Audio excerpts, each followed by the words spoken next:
Bismillahirrahmanirrahim. Assalamualaikum warahmatullahi wabarakatuh.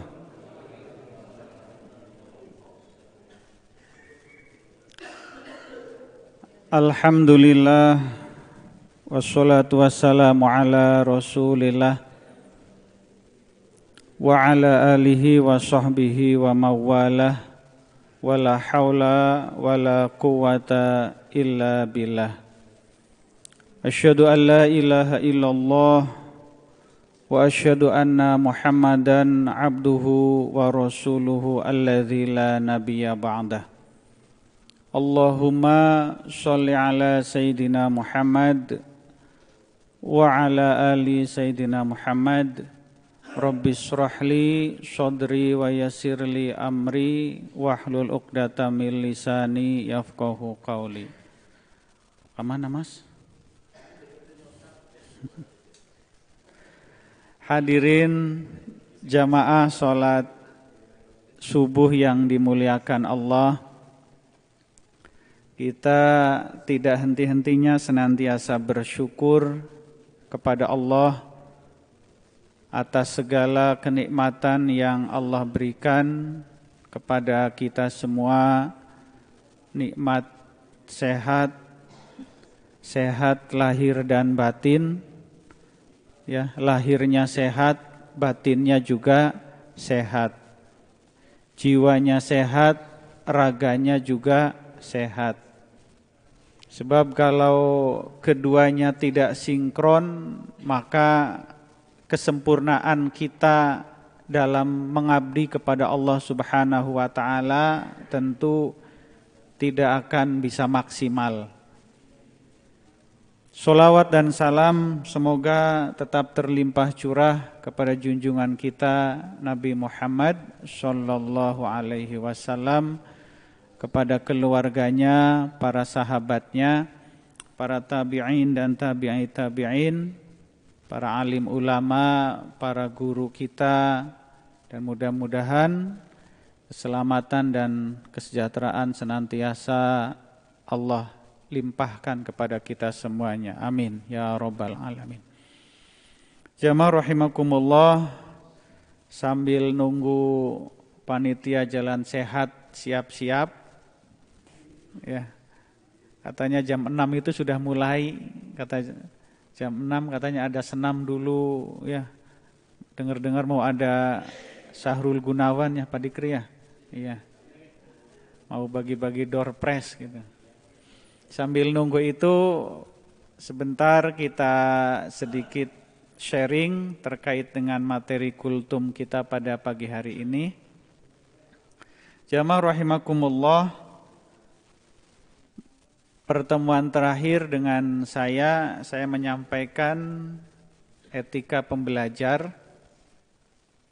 Hari ini saya coba masih seputar etika, karena memang amanah yang diberikan oleh panitia terkait dengan akhlak. Saya coba menyampaikan beberapa etika dalam kelompok etika diniyah. Jadi ada ungkapan, ada istilah yang namanya etika diniyah. Diniyah itu artinya agama. Jadi etika kita sebagai umat beragama. Catatan yang saya sampaikan pagi hari ini nanti silakan bisa dibaca lebih lengkap di catatan abwah.blogspot.com. Silakan. Ada banyak etika dalam kita hidup beragama. Pada kesempatan ini saya hanya akan menyampaikan 3 saja. Jamaah rahimakumullah, awalnya ini menjadi satu bagian nasihat yang saya berikan kepada anak-anak di sekolah. Karena memang dalam fase perkembangan mereka itu begitu membutuhkan perhatian terkait dengan etik, terkait dengan adab mereka dalam bergaul, dalam menjalani kehidupan yang tentunya berbeda dengan dunia kita. Bagi kita yang saat ini masih punya anak-anak yang tahap perkembangan masih remaja mungkin ya, itu tentu bisa merasakan. Sangat jauh berbeda dengan kehidupan kita atau jika kita bandingkan dengan kehidupan kita dulu. Ketika kita masih remaja, usia SMP, SMA, kuliah dan sebagainya. Nah, oleh karena itu saya menganggap bahwa ini menjadi sangat penting untuk kita berikan kepada mereka, kepada anak-anak kita, agar mereka lebih siap, agar mereka paling tidak memiliki dasar, memiliki pondasi dalam bergaul, dalam menjalani kehidupan sebagai remaja, dalam predikat mereka sebagai seorang muslim dan sebagai seorang mukmin. Nah, maka untuk bisa kita memberikan pemahaman kepada mereka, kita memberi nasihat kepada mereka, maka paling tidak kita memiliki pengetahuan terlebih dahulu.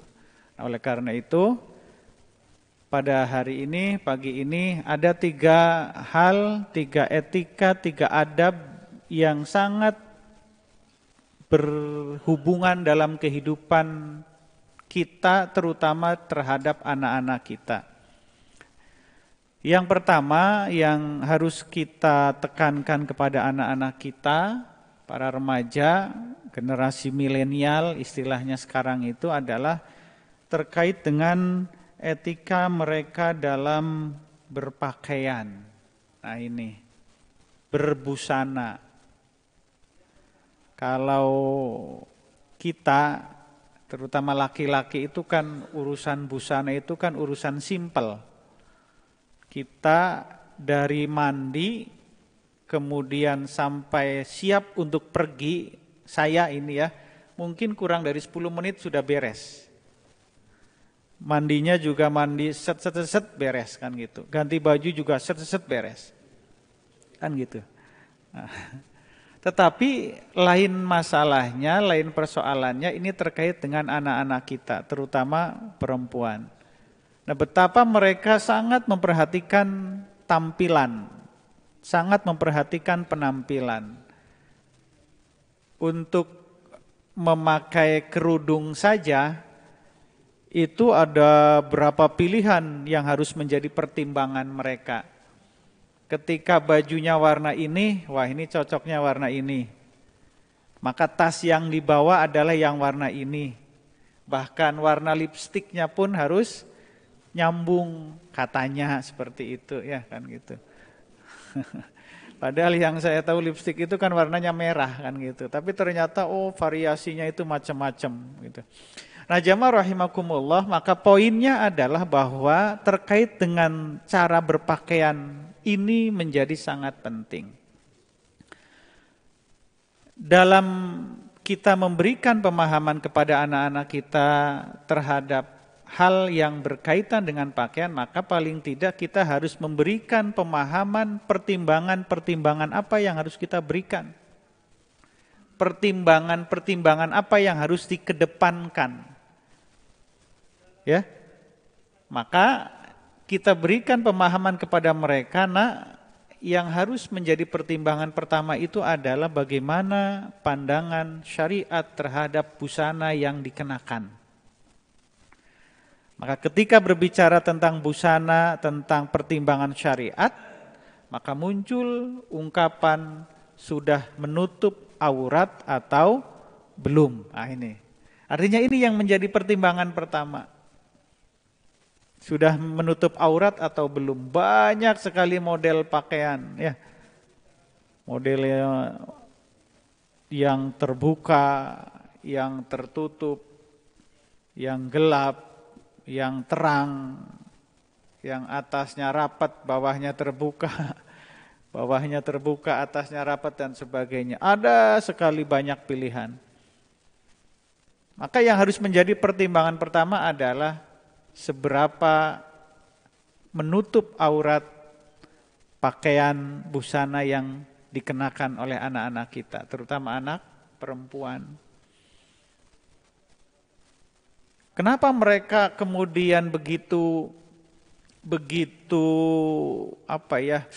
sangat memperhatikan terkait dengan busana ini, pakaian ini. Karena itu tadi, dunia kita saat ini adalah dunia digital. Kalau Bapak aktif di media sosial, ya terutama Instagram, itu betapa anak-anak kita itu setiap hari, setiap saat tampilan-tampilan gaya busana dan sebagainya itu sangat masuk. Katanya sekarang yang lebih masif dari Instagram itu adalah TikTok katanya kan gitu. Jadi setiap hari mereka dijejali dengan tayangan, tampilan, pakaian, model dan lain sebagainya. Sehingga apa? Secara tidak sadar itu akan masuk. Awalnya biasa-biasa.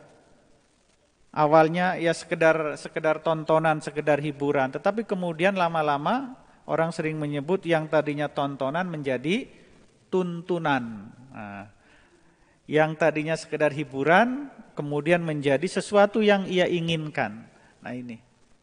Jadi jamaah rahimakumullah, kita berikan pemahaman kepada anak-anak kita bahwa ini loh, tetap apapun warna bajunya, apapun merek pakaiannya, model apapun, tetap yang harus menjadi perhatian utama adalah apakah sudah menutup aurat ataukah belum. Nah ini, jamaah rahimakumullah, terkait dengan pakaian ini sebenarnya Allah Subhanahu wa taala sudah memberikan panduan kepada kita. Misalnya kita temukan dalam Quran surah Al-A'raf ayat 26. Di situ Allah menyatakan, A'udzubillahi minasyaitonirrajim. Bismillahirrahmanirrahim. Ya bani Adama qad anzalna 'alaikum libasa yuwari sawatikum warisha walibasu taqwa dzalika khair dzalika min ayatillahi la'allahum yadhakkarun. Hai anak Adam, sesungguhnya kami telah menurunkan kepadamu pakaian untuk menutup auratmu dan pakaian indah untuk perhiasan, dan pakaian takwa itulah yang paling baik. Yang demikian itu adalah sebagian dari tanda-tanda kekuasaan Allah. Mudah-mudahan mereka selalu ingat. Jadi di Al-A'raf 26 ini ada ungkapan libasut taqwa. Libasu itu artinya pakaian, baju. Takwa itu artinya ketakwaan. Jadi Allah Subhanahu wa taala menginginkan yang menjadi pakaian itu adalah ketakwaan kita. Ini betapa redaksi Al-Quran itu sangat indah kalimatnya. Kenapa ketakwaan itu harus menjadi pakaian? Pakaian itu kan fungsinya menutup. Kemanapun kita berada itu selalu berpakaian. Kecuali dalam saat-saat tertentu kita tidak berpakaian, kan gitu ya. Artinya bahwa ketakwaan itu harus selalu kita bawa kemanapun kita berada. Di masjid sudah pasti yang hadir di sini adalah orang-orang yang soleh, orang-orang yang takwa. Tetapi persoalannya ketakwaan, keimanan dan kesolehan ini menempel tidak ketika kita di luar. Di masjid betapa mata kita sangat terjaga. Karena memang tidak ada yang dilihatkan gitu. Tapi ketika di luar, di kantor, kita berinteraksi dengan orang lain, ya, kalau Bapak misalnya di kantor, satu ruangan dengan karyawati yang lain, maka tentu banyak yang dilihat. Nah, apalagi yang busananya, kan gitu. Nah, tentu ini menjadi tantangan, menjadi challenge bagi kita. Apakah hati kita tetap takwa ataukah tidak? Nah, jamaah rahimakumullah ini. Jadi tetap kita berikan pemahaman kepada anak-anak kita bahwa ketakwaan harus menjadi pakaian. Dimanapun kita berada, kapanpun, dalam keadaan apapun, maka tetap orientasi kita adalah takwa. Jamaah rahimakumullah, kemudian yang kedua, etik yang kedua, adab yang kedua yang harus kita sampaikan kepada anak-anak kita sebagai bekal mereka adalah etik terkait dengan berbicara, berkata-kata. Nah ini kalimat-kalimat yang muncul dari lisan, kata-kata, pilihan kata atau diksi yang harus kita ajarkan kepada mereka. Persoalannya sekarang adalah dengan pergaulan mereka dalam dunia mereka yang seperti itu, kita tidak jarang bahkan sangat sering muncul kata, kalimat, gaya bahasa, intonasi yang tidak tepat, yang tidak seharusnya diucapkan. Jangan jauh-jauh Pak ya, anak-anak kita yang masih SMP, SMA misalnya, anak-anak SD pun, Bapak kalau sering lihat di lapang ini, saya sering dengar mereka main bola itu, maka yang muncul dari mulut mereka secara spontan, secara refleks itu apa?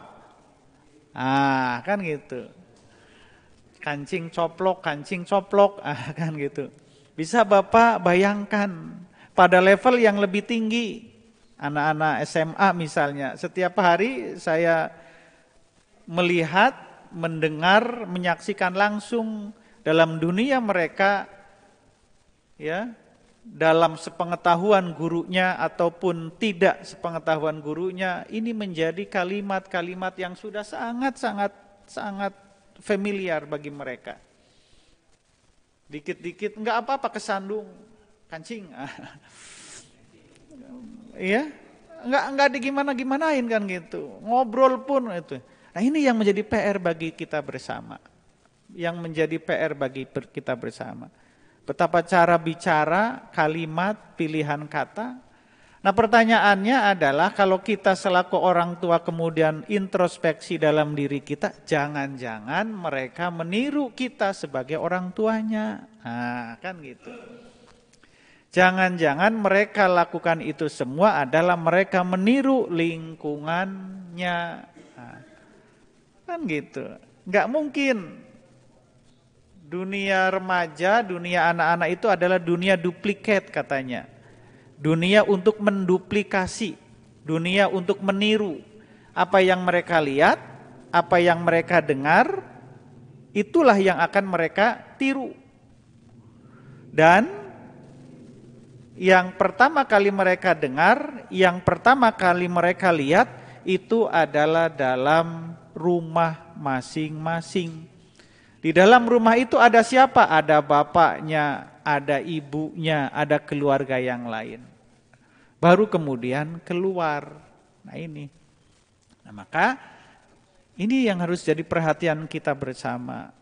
Kita berusaha, berupaya memberikan pemahaman bahwa cobalah kalau misalnya harus berkata dengan kalimat, dengan kata-kata yang baik. Nah, terlepas kemudian ketika di luar mereka seperti itu, paling tidak nanti mereka memiliki rem. Anak-anak itu kalau di sekolah, dia ngobrol dengan temannya, belum ketahuan sama gurunya. Tiba-tiba gurunya lewat, set, paling tidak mereka berhenti. Dan langsung minta maaf, punten Pak, kan gitu. Ini pun sudah bagus. Artinya apa? Mereka tahu, mereka punya rem. Oh bahwa ini, mereka sadar bahwa ini adalah bukan satu hal yang baik. Nah, tapi jangan sampai kemudian mereka ngomong kasar misalnya, ungkapan-ungkapan yang seharusnya yang awalnya jadi cacian dan makian kemudian menjadi keseharian. Jadi mereka seolah-olah tidak bersalah. Nah ini yang harus menjadi PR bagi kita semua. Jadi cara mereka berbicara.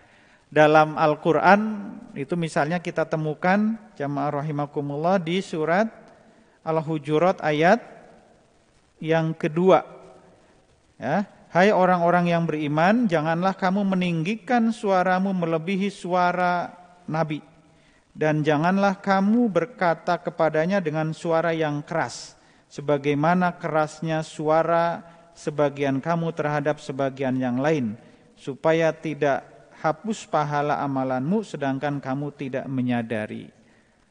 Tuh, jadi ini etik kita dalam berbicara.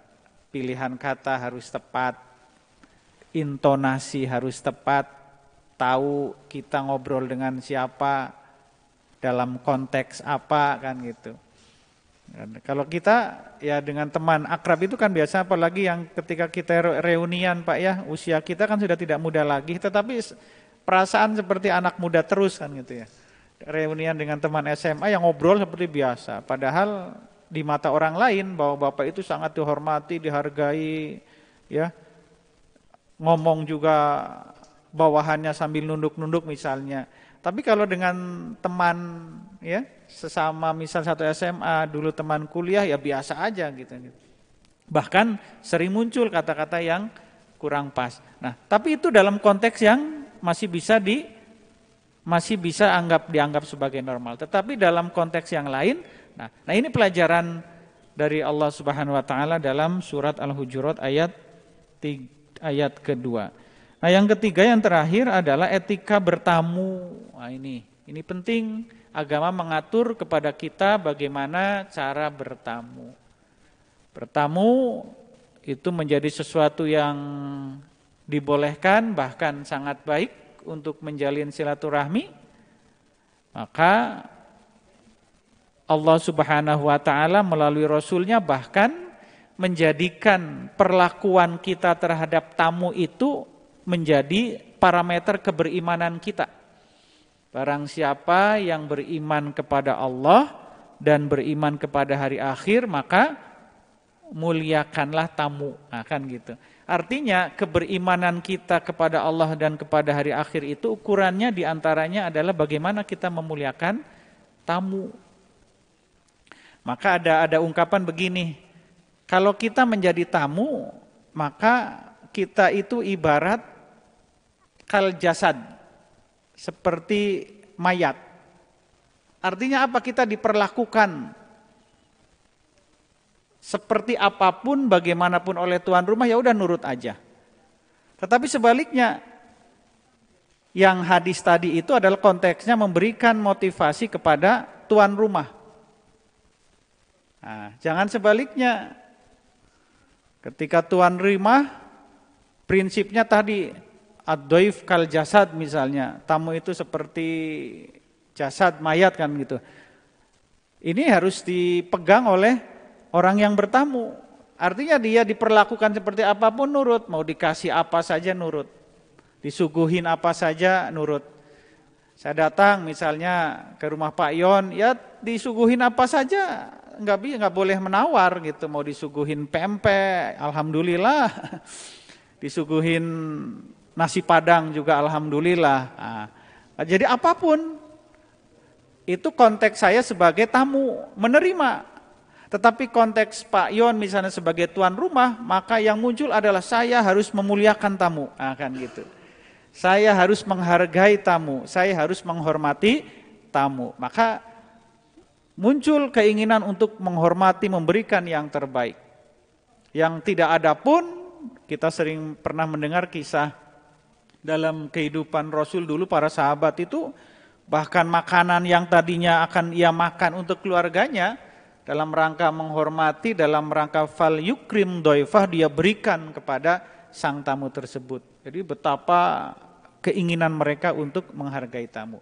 Nah, jamaah rahimakumullah, jadi ini 3, masih banyak etik-etik yang lain, adab-adab yang lain, etika diniyah kita dalam kita hidup beragama yang mesti kita berikan kepada anak-anak kita, kepada keluarga kita, dan terutamanya kepada diri kita sendiri. Supaya apa?